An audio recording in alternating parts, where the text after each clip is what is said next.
वालेकुम dear student. उम्मीद करती हूँ आपकी सर्दियों की छुट्टियाँ अच्छी गुजरी होंगी। मैं आपकी कंप्यूटर की टीचर और आज हमने चैप्टर नंबर 5 की एक्सरसाइज करनी है। जैसा कि हमने प्रीवियस लेक्चर में अपना चैप्टर कंप्लीट कर लिया था, इसलिए आज हम उसके एक्सरसाइज स्टार्ट करेंगे। पेज नंबर 84 पे सबसे पहले हमारे पास है टिक द करेक्ट ऑप्शन। सबसे पहला एमसीक्यूज है, A dash is a set of instruction that is used by the computer to perform a specific task। इसमें हमारे पास वो पूछ रहे हैं कि ऐसी कौन सी चीज़ है जिसको हम इंस्ट्रक्शंस देते हैं कंप्यूटर में, जिससे क्या होता है, कोई प्रॉपर टास्क परफॉर्म होता है। तो वो इंस्ट्रक्शंस क्या हैं?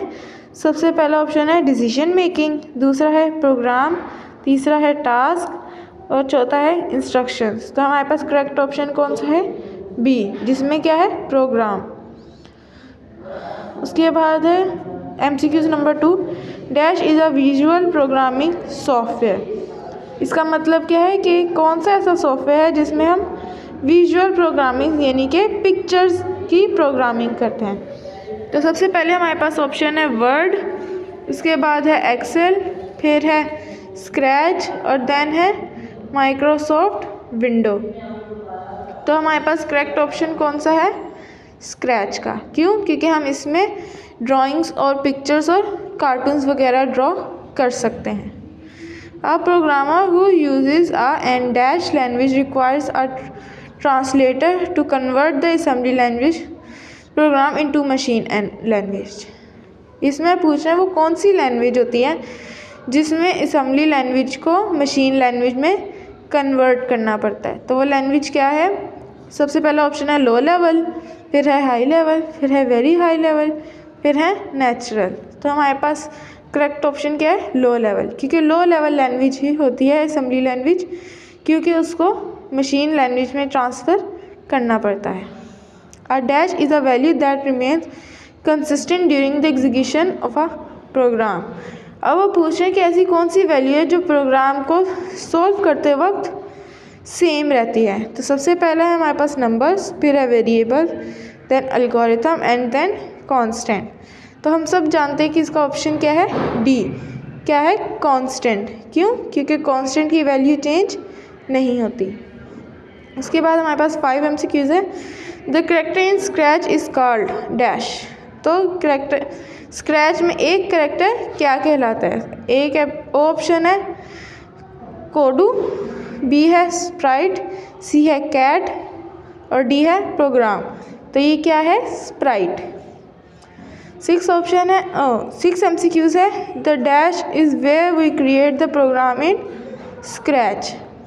अब वो पूछ रहे हैं कि स्क्रैच में क्या कौन सी जगह पे हम प्रोग्राम को क्रिएट करते हैं। तो ऑप्शन ए है स्प्राइट लिस्ट, बी है ब्लॉक पैलेट, सी है स्टेज, डी है स्क्रिप्ट एरिया। तो करेक्ट ऑप्शन क्या है? Script area. क्यों? क्योंकि स्क्रिप्ट एरिया में ही हम सारी प्रोग्रामिंग करते हैं स्क्रैच की। 7th एमसीक्यूज है the dash category in which in Scratch has the block for sprite to ask question. अब इस क्वेश्चन में वो पूछ रहे हैं कि स्क्रैच के अंदर ऐसे कौन सा ब्लॉक होता है जिसके अंदर हम क्वेश्चंस पूछ सकते हैं। तो ए ऑप्शन है लुक, बी ऑप्शन है सेंसिंग, सी ऑप्शन है साउंड, डी ऑप्शन है ऑपरेटर्स। तो सही ऑप्शन क्या है? सेंसिंग। ये एक ऐसा ब्लॉक है जिसके अंदर हम कोई क्वेश्चन लिखें तो हमें उसका आंसर मिल सकता है स्क्रैच से रिलेटेड। 8 एमसीक्यूज है dash is the process to test the software to eliminate the error in it. अब वो पूछ रहे हैं कि ऐसा कौन सा सॉफ्टवेयर टेस्ट है, ऐसा कौन सा प्रोसेस है जिसके अंदर हम एरर को रिमूव करते हैं। तो ए ऑप्शन है प्रॉब्लम सॉल्विंग, बी ऑप्शन है अपडेटिंग, सी ऑप्शन है डेवलपिंग, डी ऑप्शन है डीबगिंग। तो हमारे पास करेक्ट ऑप्शन क्या है? डीबगिंग। क्यों? क्योंकि डीबगिंग एक ऐसा प्रोसेस है जिसमें हम पूरे प्रोग्राम को रीड आउट करते हैं और सारे एरर्स को रिमूव करते हैं। आगे है 9th MCQs backward analysis of the program traces the program backward from the location of failure message in order to identify the reason of faulty code. अब वो कह रहे हैं ऐसा कौन सा प्रोसेस है जिसके अंदर हम सारे के सारे फॉल्स मैसेजेस को आइडेंटिफाई करते हैं। तो ए ऑप्शन है बैकवर्ड एनालिसिस, बी ऑप्शन है फॉरवर्ड एनालिसिस, सी ऑप्शन है डीबगिंग और डी ऑप्शन है फिक्स एंड वैलिडेट। तो हमारे पास करेक्ट ऑप्शन क्या है? ए, बैकवर्ड एनालिसिस। उसके बाद आता है हमारे पास MCQs number D. You can open the previously saved program from the computer by clicking on the dash menu। अब कह रहे हैं कि हम इस ऑप्शन में पूछ रहे हैं कि हम अपना प्रोग्राम किस तरह से कंप्यूटर में सेव कर सकते हैं, किस मेन्यू में जाकर। तो ए ऑप्शन है व्यू, बी ऑप्शन है सेव, सी ऑप्शन है फाइल और डी ऑप्शन है एडिट। तो करेक्ट क्या है हमारे पास? फाइल। क्यों? क्योंकि फाइल के ऑप्शन में जाके ही हम अपने प्रीवियस प्रोग्राम को सेव कर सकते हैं।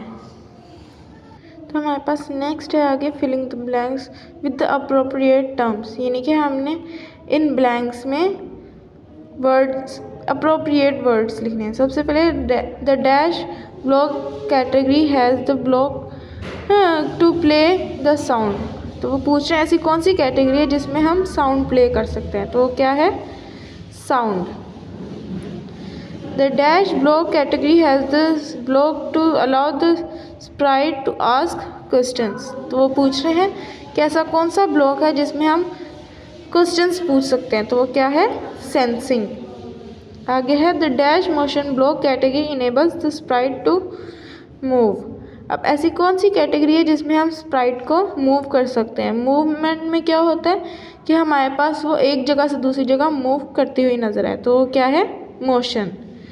आगे है fourth the dash block category has the block to control the flow of instruction. तो वो कह रहे हैं कि ऐसा कौन सा ब्लॉक है जिसके अंदर हम स्प्राइट की फ्लो को कंट्रोल कर सकते हैं। तो वो क्या है? Control block. लास्ट है हमारे पास the event block the dash block category has the block to help sprite detect its environment.